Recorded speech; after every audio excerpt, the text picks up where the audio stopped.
You wanted the best. You've got the best podcast. The hottest podcast in the world. The Chris Voss Show, the preeminent podcast with guests so smart you may experience serious brain bleed. The CEOs, authors, thought leaders, visionaries, and motivators. Get ready. Strap yourself in. Keep your hands, arms, and legs inside the vehicle at all times, because you're about to go on a monster education roller coaster with your brain. Now, here's your host, Chris Voss. Hi, folks. Chris Voss here from the ChrisVossShow.com, the ChrisVossShow.com. Welcome to the big show, my family and friends. Thanks for coming on. Thanks for being here. Ladies and gentlemen, people of the audience in the podcast international space station, whatever that fucking means. Is there a thing on the space station? Welcome to the show. Refer the show to your family, friends, and relatives. Go to goodreads.com/Chris Voss, LinkedIn.com/Chris Voss, YouTube.com/Chris Voss. I already said that. And that new Threads is out, and TikTok. You can follow us over there as well. We had an amazing gentleman, author, on the show today. He's going to be talking to us his latest book called Hey Doorman, Inception to an Anthology, that came out January 30th, 2018. Haji Outlaw is on the show with us today, and he'll be talking about his latest book and some of the other works that he's done and everything that goes into it. Haji is he's written for the Eric Andre Show, in addition to other television programs, films, and commercials. He is also a music producer, having released a number of his own comedy songs. And when he's not producing music, he's writing for the screen or performing stand-up comedy. He can be found penning his latest piece of obscure genius, if not collaborating with Isolaman Media. Do I have that right? Yeah, that is correct. Yeah. There you go. So welcome to the show, sir. How are you? I'm doing pretty good. Thanks for having me. How you doing? Thanks for coming. We certainly appreciate you having you come on.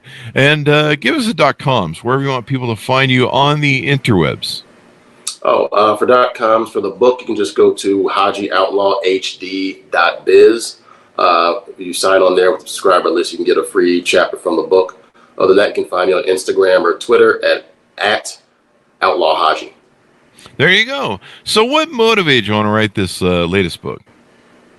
The motivation for the book was kind of twofold. At the time when I was living in LA, on the weekends when I wasn't writing for stuff, I'd bounce at local bars. Like the second one I got hired at was a guy I went to high school with who came to GM at the bar that was literally a 5-minute walk from my apartment. So that made it real easy. And basically, in between writing jobs, it was just so many funny, crazy things kept happening. I eventually decided I got to chronicle all this stuff down. And eventually it became so good, and I was telling people the stories. They're like, you should put out a book on it. I said, that's not a bad idea. So that was the kind of inception of it. A great, I think bars and clubs and stuff are a great microcosm of interesting people. And, of course, there's the drinking part and whatever else the hell you might be doing. So did you call it Hey Doorman? Did you get that called out to you a lot? Like, hey, Doorman, let me in? Or what was the inception of that? Every once in a while I would, but it's the idea. I wanted to be kind of friendly. That's why I put the hey part in there. And one of my favorite groups is the Clips, and they have a song called Doorman. So I just kind of combined those two. And also, like at the main bar that I was at with my buddy from high school, was the GM, they wouldn't call us bouncers. They called us door hosts because they wanted us to be more congenial and not just some big guy, in a black shirt with an earpiece, just being an asshole to everyone who comes up. So in order to make it more congenial, I was going to call it Hey Door Host. I thought, that's kind of stupid. And I thought Hey Doorman just had a better ring to it, so I went with that. There you go. I can see a song in this, maybe. Is there a song in Hey Doorman? I don't know. Hey Bouncer? I don't know. Maybe there's there should be. I'll let the Clips do the regular Doorman song. But yeah, I should be able to come up with something at some point. There you go. Now, you've been billed the world's funniest bouncer and True Tales of Los Angeles Nightlife. Tease us out some of the stories people are going to find in the book. There's a few of them. There's the Naked Masturbator. That's a pretty good one right there. Wait, I told you not to tell that story. I know, but I figured I got to start off with the more personal stuff for you now. Then there's like it was one time in L.A., West Hollywood. I don't know. And then there was the worst night ever. Then there's the worst group, like what's the worst holiday? That's probably a big one I get in there. Was like, what's the worst day to be at a bar? A lot of people, and not in LA, will say the day before Thanksgiving is always the worst, because for most places, that's where people come back into the town they're from. They're not working the next day, which means they're going to be with their family the whole next day. So there's a lot of big drinking on that Wednesday right before Thanksgiving. But in LA, exactly. But in LA, it's different because most people aren't from LA, so it's kind of a nothing night there. So I went through all the other major days you'd think, like St. Patrick's Day or New Year's Eve. Those all have bad stuff, but the one I had was actually the worst. It was a bar. We're right on Santa Monica, right near Fairfax and Highland, and it was basically they bought out the whole bar, and we found out after they bought it out that it was a lesbian party. Okay, fine, cool. We thought wouldn't be any problem here. They had one male bartender and then 3 female bartenders. The male bartender told me he has never been openly threatened physically so many times in one night than that single night. By a bunch of lesbians. By lesbians who literally wanted to fight him. Wow. And then and the worst part of that event, which actually got that group blacklisted from ever coming to that bar ever again. There was a woman who was in the men's bathroom, but it didn't matter that night because they're all women. But there was a woman who was in the bathroom. There's like an overhang, like for the stalls, where like a bar you can grab. Yeah. So she got her arms up here. Someone is holding her legs. Another girl is holding her legs, and another girl is ramming a double-sided dildo in and out of her. Yeah. And the weight of it and everything broke the overhang for the stalls, and they all collapsed on the floor. Then I come in there and look. I'm like, what the heck are you people? Like, there's a dildo hanging out of her, a pink dildo, if I remember right. And you've broken the men's bathroom on an all-lesbian night. That's the kind of stuff that I write about in the book. Yeah. This is why we need bathroom rules. Damn it! I don't know what that means exactly. But I don't know. Dildos in bathrooms and I had friends that own clubs and we go hang out in the office above the club, and there was always an adventure going on, right? There was someone doing too much and overheating, or someone getting in a fist fight with the bouncers, which is always a really bad idea because those guys are usually looking for blood. They're just somebody hurt them. Somebody hurt them in their life, and they're just looking for, I've seen bouncers hunt and shit because I had friends. Oh, really? Bouncers, but where they're just like looking there, they know some guy's a problem. They're keeping their eye on him and shit, and he's probably getting the shit beat out of him in the back room for some crap he'll pull. He'll grab some girl or some shit that he shouldn't be doing.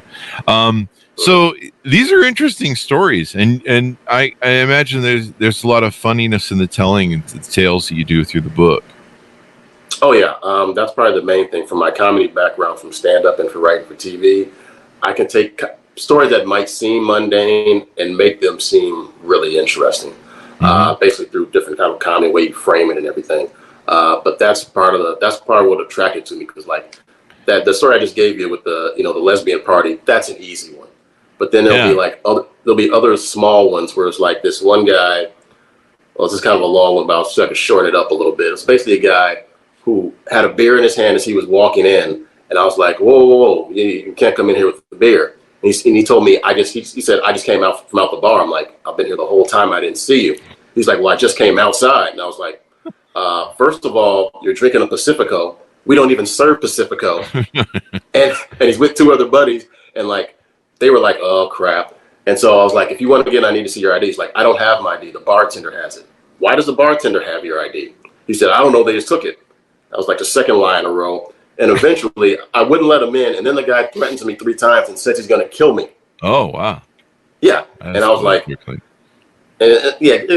got escalated quickly. But I was like, I just laughed at him because I grew up on the south side of Chicago. And I'm like, I know some real killers. And the last thing a real killer does is tell you, I'm going to kill you. What they do is they kill you and let other people talk about how you got killed. Yeah. That's how you become a good killer. Yeah. Yeah. Yeah. If you were bouncing in West Hollywood and he had a Bud Light, then you'd know that he had got that Bud Light in the beer. I don't know what that means, folks. You can figure that out. Yeah, so I like that one. took a little while for me to get around to it. One story in the book is Skittles wrapped in cleavage.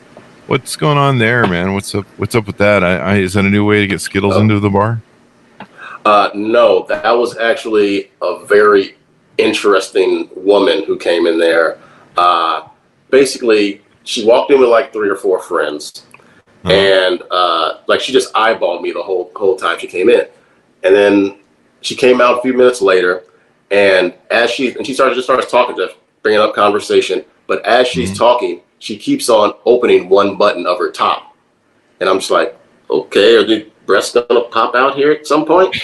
And eventually, she's like, her other friends come out. She's like 2 buttons away from like a titty being completely out, and that's why I said it was Skittles, because it was like I was getting to see the rainbow. But eventually, she's like, I have great boobs, and she just showed me her boobs. And I'm like, yeah, you got great boobs. She's like, yeah, my husband doesn't appreciate them. And she went on and on about her husband while her titties are out, like right on Santa Monica Boulevard.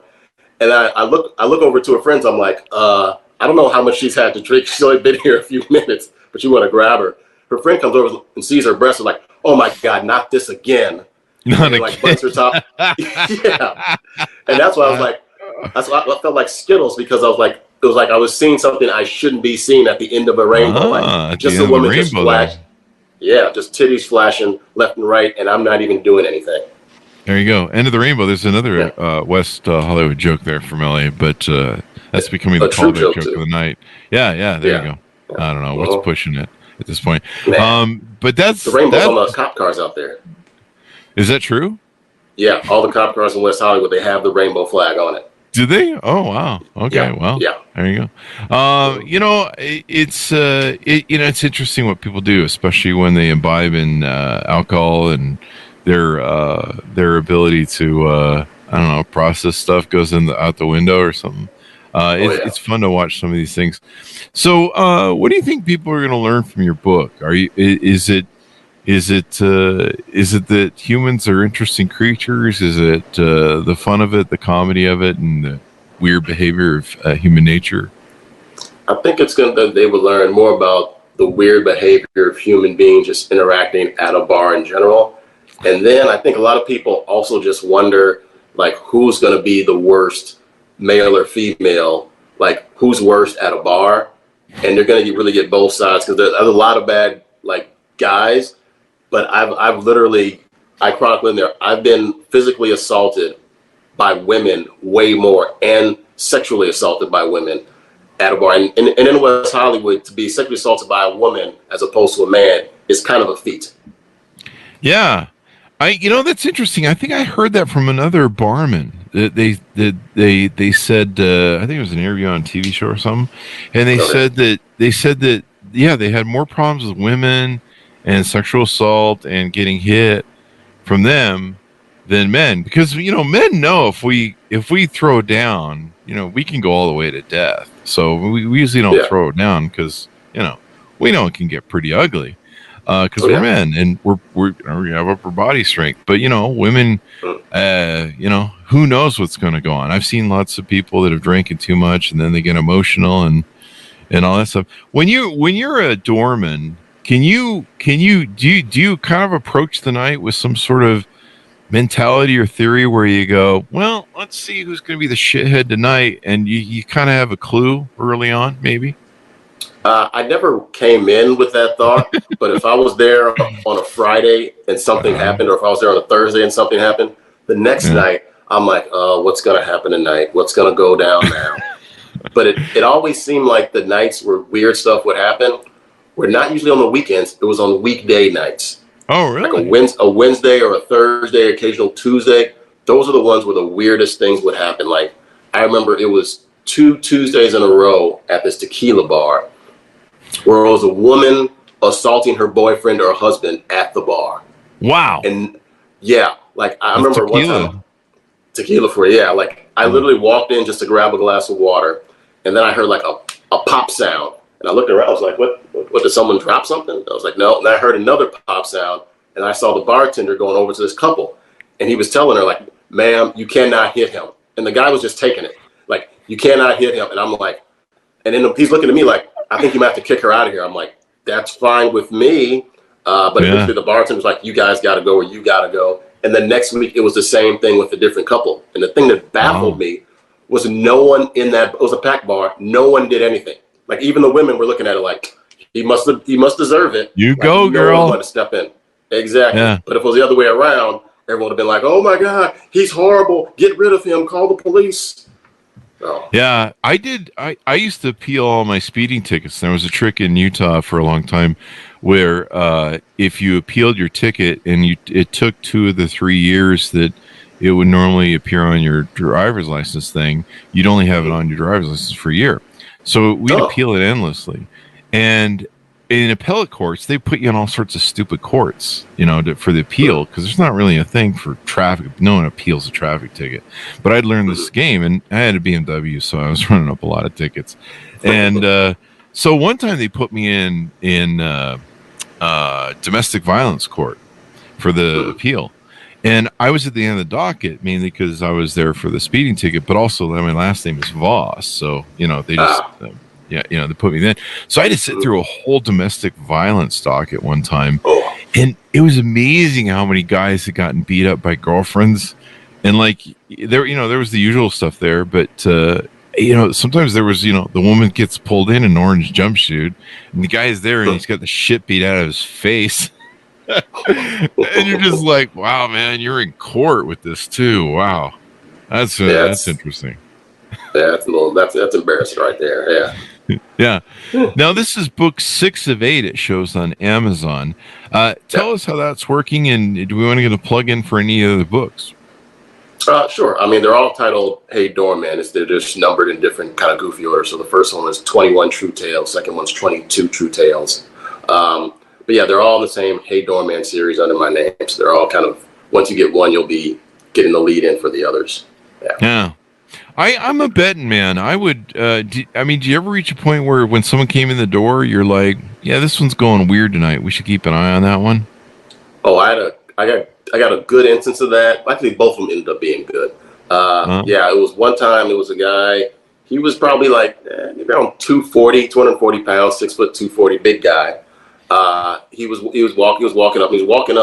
He was with a bunch of buddies, but you could tell they'd been drinking, but it couldn't exactly tell how much. As he's approaching. And normally when people have been drinking and they're going to a bar, they'll put it in their head like, okay, you just have to act sober for 60 seconds, get past this guy, once we're good. Like that part of his brain never kicked in. So he comes up and he's kind of slurring and stumbling his words, and he goes to hand me his ID and he drops it. Then he tries to pick it up, drops it again. Then he kicks it the next time somehow by accident. Stumbles over trying to pick it up, and I'm like, "Oh, come on, buddy!" Wow. I'm like, I can't let you in. You're too intoxicated. He started snapping, going off, saying, "I'll beat the crap out of you. I'll kill you." This and that. His buddies are trying to hold him back. He said, "Just come over here, and I'll beat the hell out of you." I'm like, you're 4 feet away from me. Like you're not on the other side of the street. You can't even pick up your driver's license. Yeah. Huh? He couldn't even pick up his driver's license, right? Yeah, and he had a whole fit about it. And then, so the other bouncer I was with, after we kick him out, they go down the block, and the other bouncer sees him walking back about maybe 10, 15 minutes later. He's like, "Watch your back." I'm like, I'm not really worried. If he does throw a punch, he's going to miss. But he comes up, and he's super apologetic. He's like, "I'm so sorry. I have been drinking too much. I don't want to be able to not come back to this bar ever again. I really apologize." I was like, "No problem, buddy." He came back like a week or two later. There was a long line. He walked up, introduced himself again. "You remember me?" I'm like, "Yeah, I do remember you. You said you're going to beat the crap out of me from 4 feet away." And he's like, "Okay, I'm going to wait in line." After about 10 minutes, I called him up. I was like, "Hey, are you going to be a problem tonight?" He's like, "No, it will not be a problem." I'm like, "Okay, give me your ID. You can go right in."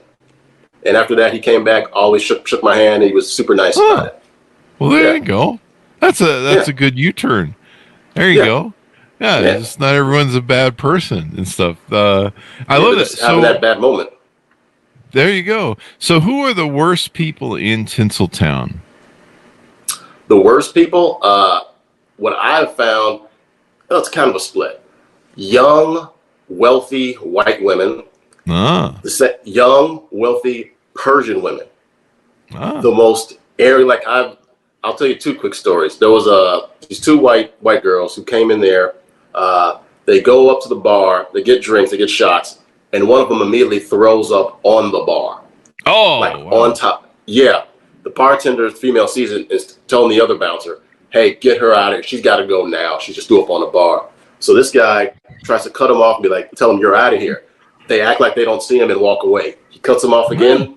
They zag another way, and finally he puts his arm out like to stop him with his arm. And it's like, "You just threw up. You got to get out of here." And they're like, "Oh my God, you just assaulted us with your arm. We're calling the cops." And they call the cops. After and the other up in the bar. On the bar, and the other bouncer comes to me and is telling me this, and I'm like, "What? Like, yeah, let them call the cops. Their DNA evidence is all over the bar. What are they gonna do?" So that was when it was just the arrogance of doing that and then calling the cops. And then that's quite the thing, isn't it? It's kind of Karen-ish. Yeah, a little bit there. Very Karen-ish. Yeah, and then the Persian one. This will seem bad at first, but I'll tell you the whole story. This will seem bad at first. Yeah. It can seem bad. Basically, there's just a bar where it's two big rooms. The back room's like a DJ dance floor, packed shoulder to shoulder. Normally, I would go from the front room into the back room around 1 or so in the morning. So I go back there, and I'm back there for 2 minutes, and I see this woman coming towards me like a bad dancer, kind of waddling. And I see the other bouncer, Joshua, right behind her. And Joshua, this is important to say, he's about my height, but like 20 pounds lighter. So he's about 6'3", but like, I don't know, maybe 160 or something, or 175. And he's gay. Like, 2 words come out of his mouth, you know this guy's gay. And it's relevant for the story. So he's walking her. She gets to me, and he's rubbing his eyes, and he says, "Get this bitch out of here." And he goes behind the bar, and he's trying to go clean his eyes out. And I'm like, I don't know what's happened at this point. So I'm just like, okay. So before I could tell anything to the woman, that you got to go, she just beelines it towards the front. So I'm just following her, and the whole time she's walking towards the front, she's just like cursing to herself, like getting angrier and angrier. And I'm like, okay. And right as you hit the door, there's a red rotary phone by the door. She picks up the rotary phone, and I don't know if she's going to hit me or people at the booth or at the bar. So I karate chop the phone out of her hand. I grab her around, and I walk her out like this, like she's facing me. As I'm walking around, she slapped me on top of my head. So I turn her around 180 degrees so she can't do that, walk her out the front, and I put her down on the curb. And I'm thinking in my head, like, this is over. I've shown that I'm physically more dominant than you. This is a bad idea to escalate this any further. Not for this Persian woman. As soon as I put her down, she comes at me, slaps me once, and then comes back and slaps me again, and then turns her back on me like I'm just that dude to slap. And at that point, I was like, okay, I'm about to choke slam her. I walk up, grab her around the throat, lift her off her feet, and I'm about to slam her. And then I realized, like, her body just went into survival mode. Like, all the anger she had, like, her body was like, we really messed up. Chill out. So my GM was right there, Brian, and he's seeing me do this, and he's just, his whole, like, his mouth is open. He's just stunned. And I'm like, Brian, you better come get this bitch. And he's like, yeah, just please put her down. Please put her down. So I put her down. And after I put her down, he tries to grab her. She tries to kick me twice again. And then she yells out loud to Brian as Brian's holding her back, "You're just going to choke a bitch and leave?" I look her dead in the eye. I'm like, yes, that's exactly what I'm going to do. So that's how it ended. But the funny part is, before this happened, the reason Joshua was kicking her out was because at the back of the bar was only one section you can't sit in. And that's the DJ section. She had been sitting there and wouldn't move the whole night. And eventually the DJ was like, told Joshua, "Get her out of here." And they had got her around the shots thinking that she would leave. And she said she would leave, but she wouldn't. So Joshua was like, "You got to go. You got to get out of here." She immediately calls Joshua, who's gay, calls him a rapist, throws her tequila shot in his face, and then hauls back and hits him in the face with the shot glass. Wow. So, yeah. So that's when he walked her to me, and he was going behind the bar to clean that tequila out of his eyes because it was burning. Yeah, salt and everything, yeah. Yeah, wow. So that's assault with a weapon, and then she assaulted me. Yeah. She seems nice. I wonder if she's got a Tinder profile. I'm sure she does. And so you've collected and written these stories for a while and had some fun with them. Do you tell the same stories on stage, or you do different material when you do stand-up? For stand-up, it's usually a little different. Some of the stories I'll kind of delve into, but for the most part, not really, just because they're already written, and I kind of want to just push them like that's a book thing. But I do talk about the guy who said he was going to kill me 3 times. That's actually a joke in my act. Yeah. You have to give you some perspective on it. I mean, so what about which celebrity has the biggest head? I suppose. Sean Penn. Sean Penn. Wow. But not like egotistical, but like a physically big head. Like for his body, his head it's O.J. Simpson size. It's huge. Serious? Wow. Yeah, like he was there. He was on a date with Charlize Theron at this tequila bar, and it's a taqueria place too. And everyone, like, I got there a little late, so all the bartenders were like, "Oh my God, Charlize is here with Sean Penn." I'm like, yeah, okay. I'd seen Charlize at another place in Venice, I think, so I wasn't that impressed. But when they walked out, I got a good look because they were like, 3, 4 feet from me, and I was like, "Oh my God, Sean Penn has a humongous head." Probably works good for the film, again, being on screen or something. I don't know.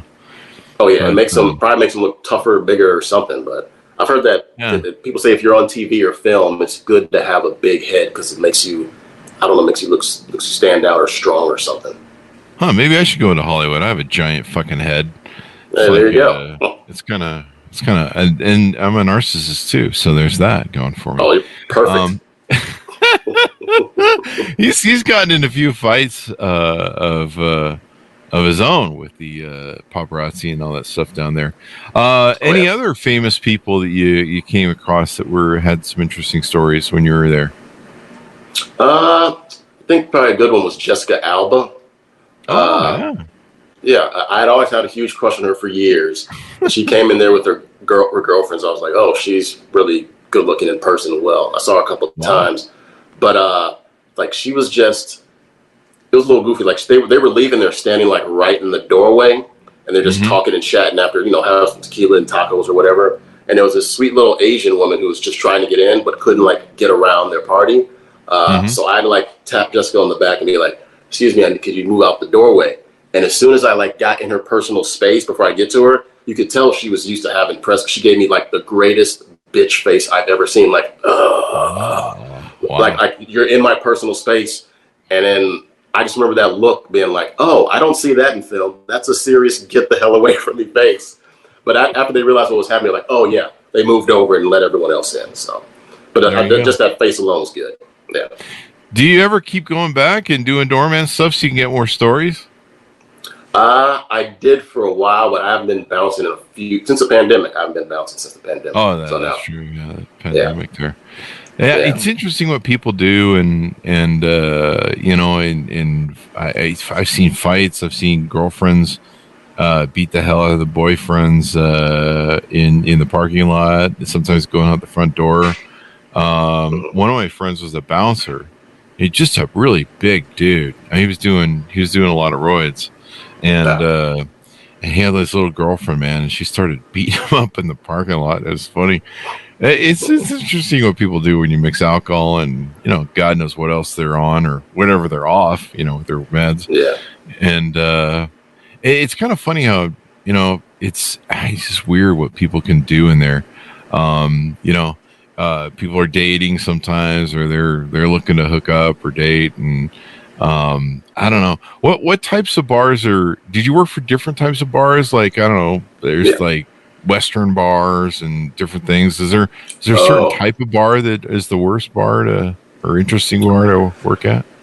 I've heard from other bouncing people that the worst bars are typically, as far as getting into problems, it wasn't a type of bar, it wasn't a Western bar, at least in Southern California, but it was the bars near Long Beach or in Long Beach. Primarily because that's where a lot of UFC fighters train in Long Beach.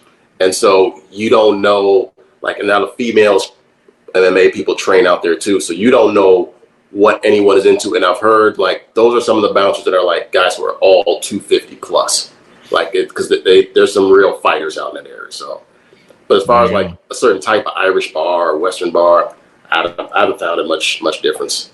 There you go. Probably a lot of roid rage, maybe. I don't know.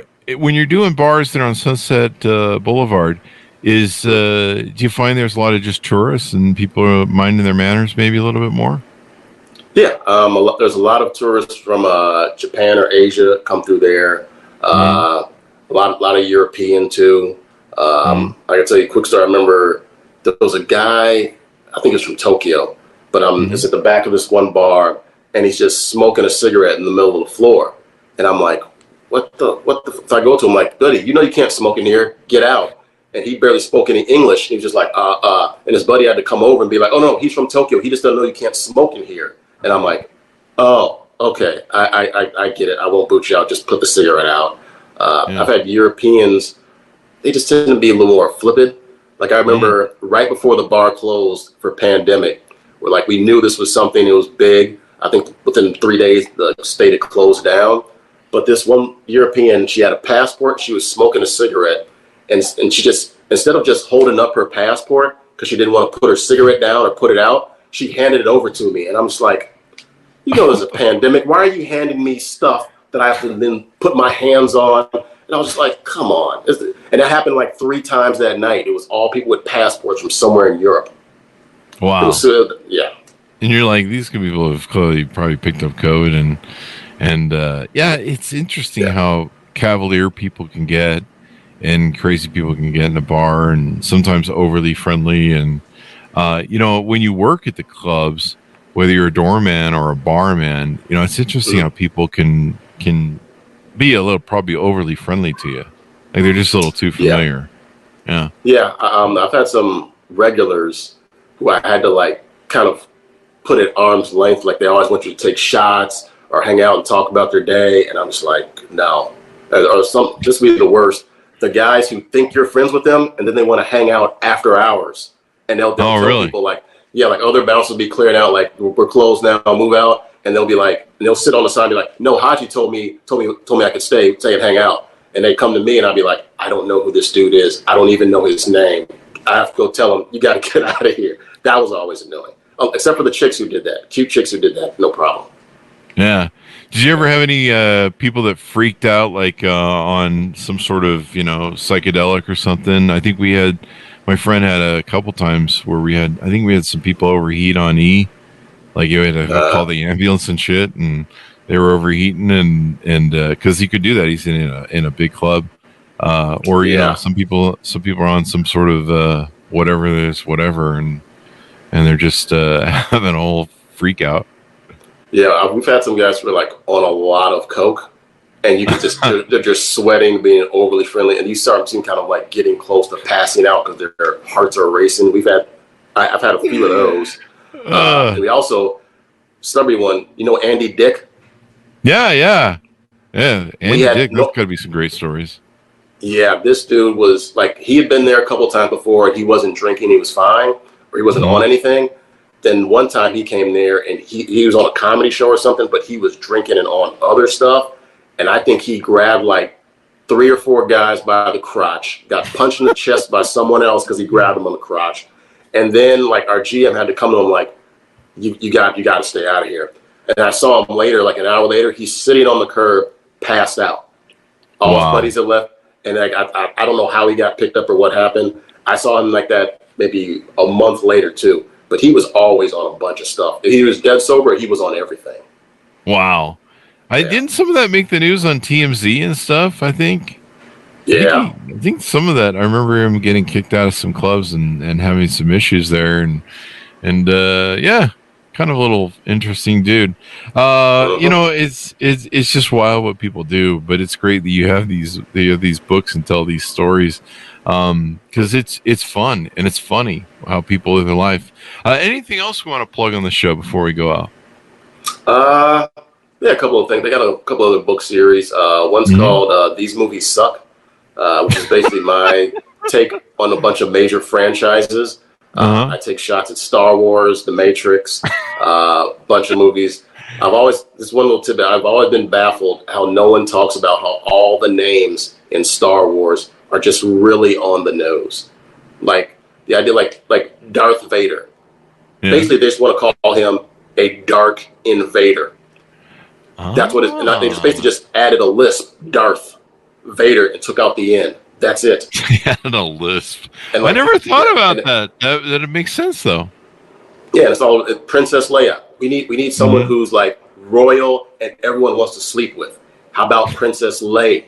Nope, Leia's a little on the nose. How about Leia? That works. Oh my gosh! Wow. You know, he ripped the whole plot of that movie off of Kiri Kurosawa's movie. I think the something. Yeah, but I've heard that rumor. Yeah. Yeah, it's actually what's his face said he did it. The guy who created George Lucas. He's actually on the video. He goes, "Yeah, I took it from I believe it's called the Dark Fortress. I think it's the something fortress, the Dark Fortress. Yeah. But even the characters, the build out of the characters, R2D2 and C3PO, they're all in the movie. Like, and the plot line is the same. It's just put into a different century, basically. And so it's funny when, you should go watch it. It's fun to watch. Yeah. And Princess Leia is in there as the thing, and there's a Wookiee, and but there's not a Wookiee. It's just the characters of the Japanese people that they put in the movie, but they have that sort of that wonkiness of each of the characters in the Star Wars movie. And you're just like, holy shit, you just like wholesale ripped off that whole fucking movie. And there you go.